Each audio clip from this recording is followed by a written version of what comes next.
بسم اللہ الرحمن الرحیم۔ ہر مقصد کے حصول کے لیے وظیفہ۔ جمعہ کے دن بعد از نماز جمعہ اول و آخر درود شریف، پھر درمیان میں 100 بار کلمہ طیبہ پڑھے، پھر اللہ تعالیٰ سے عاجزی سے اپنے مقصد کے لیے دعا کرے۔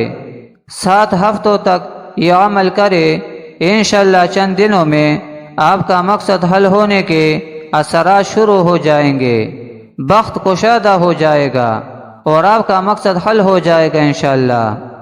رسول اللہ صلی اللہ علیہ وسلم نے فرمایا، جو شخص کہے رضیت باللہ ربا وبالاسلام دینا وبمحمد رسولا، تو جنت اس کے لیے واجب ہو گئی۔ جس شخص نے 3 مرتبہ یہ کلمات کہے، اللہ تعالیٰ اسے مکمل طور پر آگ سے آزاد کر دیتا ہے۔ وہ کلمات یہ ہے: اللہم انی اشہدک واشہد ملائکتک وحملۃ عرشک واشہد من فی السماوات ومن فی الارض انک انت اللہ لا الہ الا انت وحدک لا شریک لک واشہد ان محمدا عبدک ورسولک۔